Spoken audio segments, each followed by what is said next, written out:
அனைவரையும் நாங்கள் வாழ்த்தி வரவேற்கிறோம். இந்த புதிய மாதம் புதிய கிருபைகளை தந்து தேவன் நம்மை நடத்துவார். அல்லேலூயா. கர்த்தருடைய பரிசுத்த நாமத்திற்கு மகிமை உண்டாவதாக.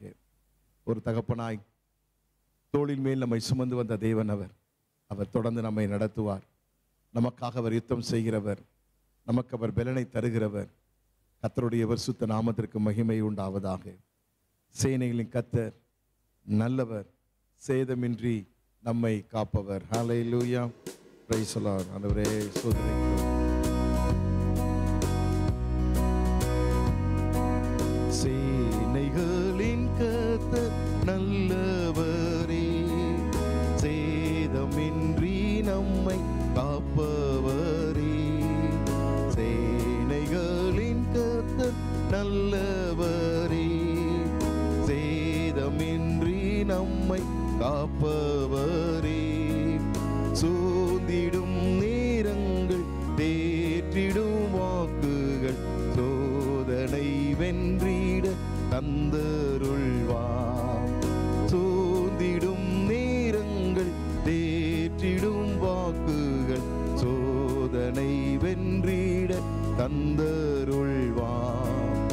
எக்காலத்தும் நம்பிடுவோம், திக்கற்ற மக்களின் மறைவிடம், பக்கபலம் பாதுகாப்பும், இக்கட்டில் இயேசுவே அடைக்கலம். பக்கபலம் பாதுகாப்பும், இக்கட்டில் இயேசுவே அடைக்கலம். வெள்ளங்கள் புரண்டு மோதினாலும் உள்ளத்தினுறுதி அசையாதே. வெள்ளங்கள் புரண்டு மோதினாலும் உள்ளத்தினுறுதி அசையாதே. 7 மடங்கு நேரு புனடுவிலும் இயேசு நம்மோடெங்கும் நடக்கின்றார். 7 மடங்கு நேரு புனடுவிலும் இயேசு நம்மோடெங்கும் நடக்கிறார். இக்காலத்தும் நம்பிடுவோம், திக்கற்ற மக்களின் மறைவிடம், பக்கபலம் பாதுகாப்பும், இக்கட்டில் இயேசுவே அடைக்கலம். காத்திருந்து பேலன் பெற்றிடுவோம், கர்த்தரின் அற்புதம் கண்டிடுவோம். காத்திருந்து பேலன் பெற்றிடுவோம், கர்த்தரின் அற்புதம் கண்டிடுவோம். ஜீவனானாலும் மரணமானாலும் நம் தேவனின் அன்பில் நிலைத்திருப்போம். ஜீவனானாலும் மரணமானாலும் நம் தேவனின் அன்பில் நிலைத்திருப்போம். எக்காலத்தும் நம்பிடுவோம், திக்கற்ற மக்களின் மறைவிடம், பக்கபலம் பாதுகாப்பும், இக்கட்டில் இயேசுவே அடைக்கலம். பக்கபலம் பாதுகாப்பும், இக்கட்டில் இயேசுவே அடைக்கலம். இயேசு நம் யுத்தங்கள் நடத்துவார், ஏற்றிடுவோம் என்றும் ஜெய கொடி. இயேசு நம் யுத்தங்கள் நடத்துவார், ஏற்றிடுவோம் என்றும் ஜெய கொடி. யாவையும் ஜெயித்து வானத்தில் பறந்து இயேசுவை சந்தித்து ஆனந்திப்போம். யாவையும் ஜெயித்து வானத்தில் பறந்து சந்தித்து ஆனந்திப்போம். எக்காலத்தும் நம்பிடுவோம் திக்கற்ற மக்களின் மறைவீடும் பக்கபலம் பாதுகாப்பும் இக்கட்டில் இயேசுவே அடைக்கலம். பக்கபலம் பாதுகாப்பும் இக்கட்டில் இயேசுவே அடைக்கலம். ஹல்லேலூயா. கர்த்தராகிய தேவன் நம்முடைய யுத்தங்களை அவர் நடத்துகிறவர். கர்த்தருடைய பரிசுத்த நாமத்திற்கு மகிமை உண்டாவதாக. இந்த நாளிலும் கூட நம்முடைய யுத்தம் மாம்சத்தோடு இரத்தத்தோடு இல்லாமல் வானமண்டலத்தில் பொல்லாத ஆவிகளோடு அதிகாரங்களோடு கூட நமக்கு யுத்தம் உண்டு. ஆனாலும் ஆண்டவர் சொன்னார், தேவஜனம் யூத மனுஷரை பார்த்து, எருசலேம் ஜனங்களே, தரித்து நின்று கர்த்தர் உங்களுக்கு செய்யும் இரட்சிப்பை பாருங்கள், பயப்படாமலும் கலங்காமலும் இருங்கள். கர்த்தருடைய பரிசுத்த நாமத்திற்கு மகிமை உண்டாவதாக. நமக்காக யுத்தத்தை செய்கிறவர் கர்த்தர். நாம் அவர் முகத்தை நோக்கி பார்க்கும் பொழுது, நாம் அவருடைய உதவிக்காக நாம் பிரார்த்தனை செய்யும் பொழுது, ஆண்டவர் நமக்காக அவர் யுத்தம் பண்ணுகிறார். கர்த்தருடைய பரிசுத்த நாமத்திற்கு மகிமை உண்டாவதாக. நெகேமியா 4ஆம் அதிகாரம் 14ஆம் வசனத்திலே நமக்கு ஒரு காரியத்தை சொல்லிக் கொடுக்கிறார். அவர் ஜனங்களை பார்த்து சொல்லுகிறார், நீங்கள் யாருக்காக யுத்தம் பண்ண வேண்டும்? உங்களுக்காக யுத்தம் பண்ணுகிறவர் யார் என்று சொல்லி அவர் ஜனங்களுக்கு அவர் சொல்லிக் கொடுக்கிறார். நெகேமியா 4:14 நீங்கள் பயப்படாதீர்கள், நீங்கள் மகத்துவம் பயங்கரமான ஆண்டவரை நினைத்து. நம்முடைய ஆண்டவர் எப்படிப்பட்டவராம்? மகத்துவமும் பயங்கரமான தேவன். அவரை நினைத்துக் கொள்ளுங்கள். உங்கள் சகோதரருக்காகவும், உங்கள் குமாரருக்காகவும், உங்கள் குமாரத்திகளுக்காகவும், உங்கள் மனைவிகளுக்காகவும், உங்கள் வீடுகளுக்காகவும் யுத்தம் பண்ணுங்கள். நம்முடைய குடும்பத்துக்காக நாம் யுத்தம் பண்ண தேவன் விரும்புகிறார். நம்முடைய குடும்பத்தில் தேவன் ஆசீர்வாதங்களை தர, வாக்குத்தத்தை நிறைவேற்ற அவர் நம்மை அழைத்தார். அவர் உண்மையிலவர். அவர் நிச்சயமாய் அப்படி செய்வார். ஆனாலும் அந்த ஆசீர்வாதத்தை பெறுவதற்கு தடையாக சில வல்லமைகள் நமக்கு விரோதமாய் கிரியை செய்யும் போது நாம் எழும்பி நம்முடைய பிள்ளைகளுக்காக, நம்முடைய குடும்பத்துக்காக நாம் ஜெபிப்பது மிக அவசியமாக இருக்கிறது. கர்த்தருடைய நாமத்திற்கு மகிமை உண்டாவதாக. இப்படி நாம் ஆண்டவர் சமூகத்தில் போராடி ஜெபிக்கும் போது, சத்துருக்கு விரோதமாய் நாம் எழும்பும் பொழுது, விசுவாசத்தில் உறுதியாய் நின்று அவனை துரத்தும் பொழுது, வேதம் சொல்லுகிறது 4ஆம் அதிகாரம் நெகேமியா 20ஆம் வசனத்திலே, நம்முடைய தேவன் நமக்காக யுத்தம் பண்ணுவார். கர்த்தருடைய நாமத்திற்கு மகிமை உண்டாவதாக. ஆகினால நம்முடைய பிள்ளைகள் எதிர்காலத்துக்காக, ஆவிக்குரிய வாழ்க்கைக்காக, பிள்ளைகளுடைய பரிசுத்த வாழ்க்கைக்காக நாம் இந்த யுத்தத்திலே நிற்க வேண்டும். குடும்பத்திலே ஒரு மனதை காத்துக்கொள்ளும்படியாக அதை கெடுக்கிறதான அந்த பொல்லாத ஆவியினுடைய வல்லமைகளுக்கு விரோதமாய் நாம் எழும்ப வேண்டும். கர்த்தருடைய பரிசுத்த நாமத்துக்கு ஸ்தோத்திரம். கர்த்தருக்கு கீழ்ப்படிந்திருங்கள், பிசாசுக்கு எதிர்த்து நில்லுங்கள், அவன் உங்களை விட்டு ஓடி போவான். கர்த்தருடைய நாமத்திற்கு மகிமை உண்டாவதாக. கர்த்தர் நல்லவராகவே இருக்கிறார். ஆகையால் தான் உபாகமம் 20ஆம் அதிகாரம் 3ஆம் வசனத்தில் இப்படியாய் சொல்லப்பட்டிருக்கிறது, உங்கள் சத்துருவோடு கூட நீங்கள் யுத்தம் பண்ணுகிறீர்கள், உங்கள் இருதயம் துவள வேண்டாம், நீங்கள் அவரை பார்த்து பயப்படவும் கலங்கவும் தத்தளிக்கவும் வேண்டாம். அல்லேலூயா. கர்த்தருடைய பரிசுத்த நாமத்திற்கு மகிமை உண்டாவதாக. அந்த சத்துருனுடைய வல்லமைகள், அவன் கொடுக்கிறதான நோய்கள், அவன் கொடுக்கிறதான தடைகள், அவன் கொடுக்கிறதான சண்டைகள், எழுப்புகிறதான சண்டைகள், போராட்டங்கள், இவைகள் எல்லாவற்றிலும் பார்த்து ஐயோ என்று சொல்லி வேதனைப்படாமல், எல்லாம் முடிந்ததோ என்று சொல்லி கலங்காமல், ஆண்டவரை பார்த்து நாம் என்ன பண்ண வேண்டும்? தைரியமாக இருக்க வேண்டும். நீங்கள் அவரை பார்த்து கலங்கவும் வேண்டாம், பயப்படவும் வேண்டாம், தத்தளிக்கவும் வேண்டாம். உங்கள் இருதயம் துவளாமல் இருக்க வேண்டும். ஏனென்று சொன்னால் உபாகமம் 20ஆம் அதிகாரம் 4ஆம் வசனத்திலே, உங்களுக்காக உங்கள் சத்துருக்களோட யுத்தம் பண்ணவும் உங்களை ரட்சிக்கவும் உங்களுடைய கூட போகிறவர் உங்கள் தேவனாகிய கர்த்தர் என்று சொல்ல வேண்டும். ஆமென். அல்லேலூயா. எதிரியை பார்த்து பயப்படுகிற காரியம், எதிரி செய்கிறதான சேதங்களை நாம் கண்டு அதை பிரசாபப்படுத்தாமல், அதை குறித்து வேதனை அடையாமல் ஒரு வார்த்தை நாம் சொல்ல வேண்டும். ஆண்டவரே, எங்களை ரட்சிக்கும்படியாக, எங்களுக்காக நீ யுத்தம் பண்ணும்படியாக எங்கள் தேவனாகிய கர்த்தர் நீதான் என்று நாம் சொல்ல வேண்டும். கர்த்தருடைய பரிசுத்த நாமத்திற்கு மகிமை உண்டாவதாக. அல்லேலூயா, பிரைஸ் தி லார்ட். ஆண்டவர் எவ்வளவு உண்மை உள்ளவராய் அவர் இருக்கிறார். ஆண்டவர் முற்பிதாக்களை அவர் நடத்தும் பொழுதும் அவர் எப்படியாய் நடத்தினார் என்று சொல்லி பார்க்கும் பொழுது, அங்கு வேதம் சொல்லுகிறது, உபாகமம் 1ஆம் அதிகாரம் 31ஆம் வசனத்திலே, ஒரு மனுஷன் தன் பிள்ளையை சுமந்து கொண்டு போவது போல ஆண்டவர் சுமந்து கொண்டு போகிறாராம்.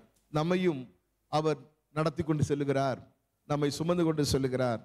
நடந்து வந்த எல்லா வழிகளிலும் அல்லேலூயா உங்கள் தேவனாகிய கர்த்தர் உங்களை சுமந்து கொண்டு வந்தார் என்பதை நீங்கள் அறிந்திருக்கிறீர்களே, கண்டிருக்கிறீர்களே. நம்முடைய வாழ்க்கையிலும் அநேக காரியங்களிலே, போராட்டங்களிலே நாம் ஜெயித்திருக்கிறோம். இப்பொழுதும் கூட தேவன் விரும்புகிற காரியம் இன்னொரு ஜெயத்தின் மேல் ஜெயம் எடுக்கும்படியாக அவர் நம்மை விரும்புகிறார். ஆவிக்குரிய வாழ்க்கையிலும் சரி, நம்முடைய குடும்ப வாழ்விலும் சரி, சமுதாயத்திலே வாழ்விலும் சரி, நாம் ஒரு ஜெயாளியாய் காணப்பட வேண்டும் என்று சொல்லி தேவன் விரும்புகிறார். அதற்காக அவர் நமக்கு துணை நிற்கிறார், நம்மை அவர் நடத்தி கொண்டிருக்கிறார். அல்லேலூயா. இப்படியாய் அவர் நம்மை நடத்தி கொண்டு வருகிற காரியங்கள் என்ன என்று சொல்லி உபாகமம் 1ஆம் அதிகாரம் 32ஆம் வசனம் சொல்லுகிறது, உங்கள் தேவனாகிய கர்த்தர் நீங்கள் பாளையம் இறங்கத்தக்க இடத்தை பார்க்கவும், நீங்கள் போக வேண்டிய வழியை உங்களுக்கு காட்டவும், இரவிலே அக்கினியிலும் பகலிலே மேகத்திலும் உங்களுக்கு முன் சென்றாரே. கர்த்தருடைய நாமத்திற்கு மகிமை உண்டாவதாக. இப்படித்தான் தேவன் நம்மை நடத்துகிறார். அல்லேலூயா. நாம் தங்கும்படியான எல்லைகளையும் அவர் முன்குறித்து வைத்திருக்கிறார். நம்முடைய பிள்ளைகள் எங்கே தங்க வேண்டும், நம்முடைய ஊழியம் எங்கே இடத்துல இருக்க வேண்டும், நம்முடைய காரியங்கள் எல்லாவற்றையும் அவர் நமக்கு என்ன பண்ணுகிறாரு, அந்த இளைப்பாறுதல் நம்மோடு கூட தங்கும்படியாக அவர் இடத்தை அவர் பார்க்கிறார், அவர் ஆயத்தைப்படுத்துகிறார். கர்த்தருடைய பரிசுத்த நாமத்திற்கு மகிமை உண்டாவதாக. அது மாத்திரமல்ல, நாம் போக வேண்டிய வழியை நமக்கு காட்டும்படியாக அவர் நம்மோடு கூட முன் செல்லுகிறார். கர்த்தர் நாமத்துக்கு ஸ்தோத்திரம். இரவிலே அக்கினியிலும் பகலிலே மேகத்திலும் அவர் நம்மோடு கூட வருகிறார். கர்த்தருடைய பரிசுத்த நாமத்திற்கு மகிமை உண்டாவதாக. இந்த யுத்தத்திலே அவர் நம்மோடு கூட இருந்து நமக்கு யுத்தம் செய்வது மாத்திரமல்ல, நம்மை காக்கவும், நமக்கு வழிகாட்டவும், நம்முடைய இலக்கை நாம் சேரவும் கர்த்தர் நம்மோடு கூட இருக்கிறார். கர்த்தர் நாமத்திற்கு மகிமை உண்டாவதாக. ஆகையால தான் வேதம் சொல்லுகிறது, யோசுவா 23ஆம் அதிகாரம் 10ஆம் வசனத்திலே, உங்களில் ஒருவன் 1000 பேரை துரத்துவான், உங்கள் தேவனாகிய கர்த்தர் உங்களுக்கு சொன்னபடியே அவர் தாமே உங்களுக்காக யுத்தம் பண்ணுகிறவர். இவ்வளவு ஒரு பெரிதான ஒரு வார்த்தை, ஒரு நல்ல விசுவாசத்தை தூண்டக்கூடியதான தேவ வசனம். இந்த வேளையிலும் கூட நாம் 1000 பேரை துரத்த முடியும். கர்த்தர் நாமத்திற்கு மகிமை. ஏன்?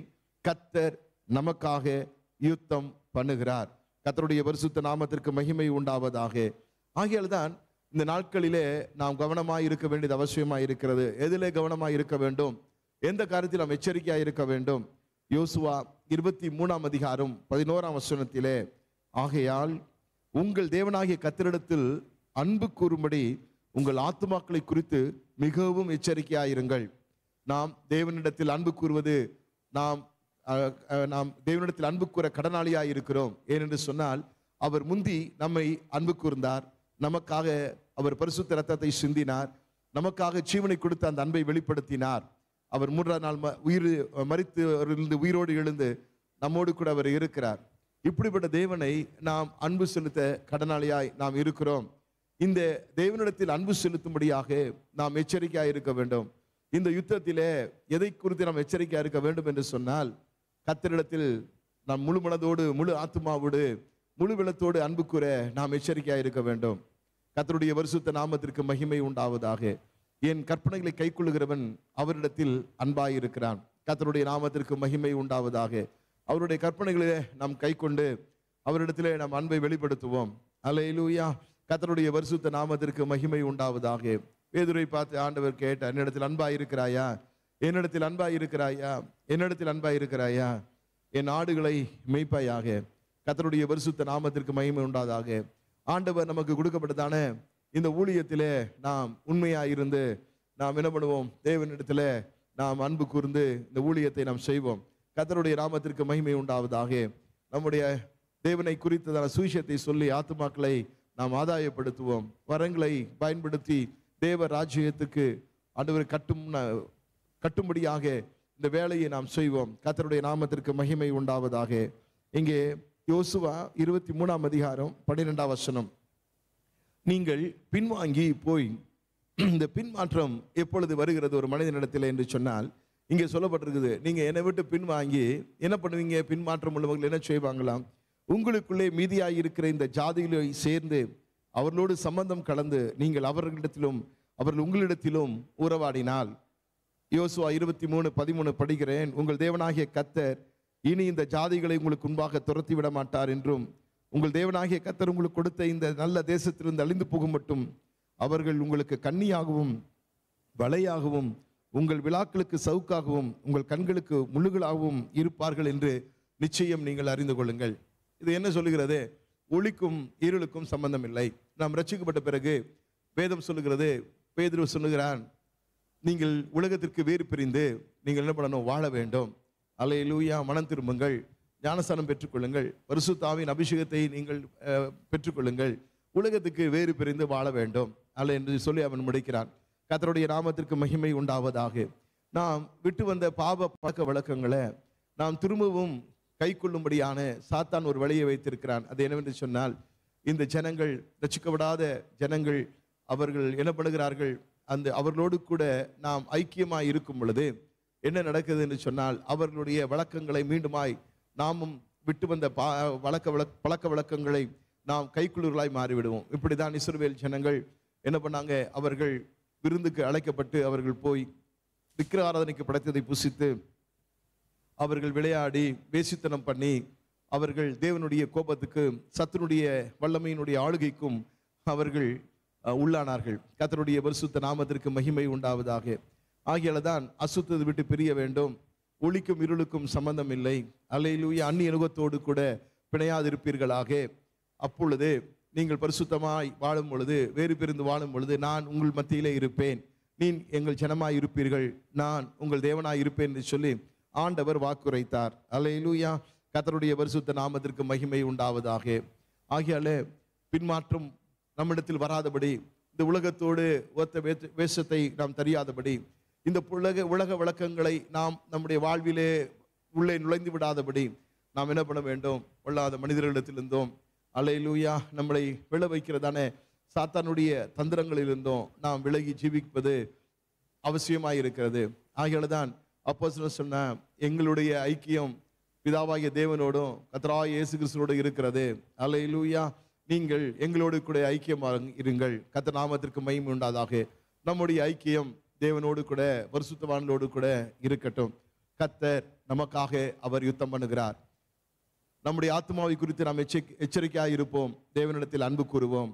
கர்த்தர் நாமத்துக்கு மகிமை உண்டாவதாக. நாம் செல்ல வேண்டிய இலக்கை அவர் சென்றடையும்படியாய் அவர் செய்வார். தடைகளை அவர் நீக்குவார். விரோதமாய் எழும்புகிற பொல்லாதாவின் வல்லமைகளை அவர் மடங்கடித்து போடுவார். நாம் 1000 பேரை துரத்துவோம். நம்முடைய குடும்பத்தார், கணவன் மனைவி இணைந்து நாம் ஜெபிக்கும் பொழுது 10000 பேரை துரத்த முடியும். ஒரு மனதோடு சபை ஜெபிக்கும் போது சத்துருடைய வல்லமைகள் உடைக்கப்படும். நமக்காக யுத்தம் செய்கிறவர் கர்த்தர். கர்த்தருடைய பரிசுத்த நாமத்திற்கு மகிமை உண்டாவதாக. ஜெபிப்போம். கர்த்தாவே, நன்றியோடு உம்மை நாங்கள் ஸ்தோத்திரிக்கிறோம். இரக்கத்தில் ஐஸ்வரியமுள்ள தேவனே, உம்மை நாங்கள் துதிக்கிறோம். ஆண்டவரே, இம்மட்டுமாய் எங்களை நடத்தி வந்தீர். ஆண்டவரே, இப்பொழுதும் கூட ஆண்டவரே, இந்த மாதத்திலே உம்முடைய சமூகத்தில் நாங்கள் முழுமையாய் நாங்கள் ஒப்பு கொடுக்கிறோம். இந்த ஆண்டவரே மாதத்திலே எங்கள் பிள்ளைகளுடைய கல்வி ஆண்டு தொடங்குதப்பா. கர்த்தர் அந்த கல்வி ஆண்டை ஆசீர்வதிப்பீராக. ஆண்டவரே, வேலைகளையும் பிசினஸ்களையும் கர்த்தர் ஆசீர்வதிக்க வேண்டும். ஆவிக்குரிய வாழ்க்கையிலே ஒரு ஜெயம் பெற்ற வாழ்க்கை வாழும்படியாய் கர்த்தர் இந்த மாதத்தை ஆசீர்வதித்து தருவீராக. கர்த்தருடைய பரிசுத்த நாமத்திற்கு மகிமை உண்டாவதாக. நாங்களும் இடத்தில் அன்பு செலுத்தவும் சுத்த இருதயத்தோடும் ஆண்டவரே உண்மையோடும் நாங்கள் ஆராதிக்கிறவர்களாயும் நாங்கள் காணப்படும்படியாக கர்த்தருடைய ஆவியானவர் எங்களுக்கு போதித்து எங்களை வழிநடத்த ஆண்டவரே வேண்டும் என்று சொல்லி நாங்கள் பிரார்த்தனை செய்கிறோம். எங்களை பரிசுத்த ஆவியானவருடைய வழிநடத்தலுக்கு கீழ்ப்படும்படியாய் எங்களையும் எங்கள் குடும்பத்தையும் நாங்கள் ஒப்புக் கொடுக்கிறோம். கர்த்தர் பெரிய காரியங்களை செய்வீராக. வீணான செலவுகளுக்கும் கடன்களுக்கும் விலக்கி வர வேண்டிய எல்லா நன்மைகளையும் நாங்கள் பெற்றுக்கொள்ளும்படியாய் கர்த்தர் கிருபை பாராட்டுவீராக. இயேசு கிறிஸ்துவின் மூலம் ஜெபம் கேளும் நல்ல பிதாவே, ஆமேன், ஆமேன், ஆமேன். என் ஆத்துமாவே கர்த்தரை ஸ்தோத்திரி, என் முழுமே அவருடைய பரிசுத்த நாமத்தை ஸ்தோத்திரி. என் ஆத்துமாவே கர்த்தரை ஸ்தோத்திரி, அவர் செய்த சகல உபகாரங்களை மறவாதே. ஆமேன், ஆமேன், ஆமேன்.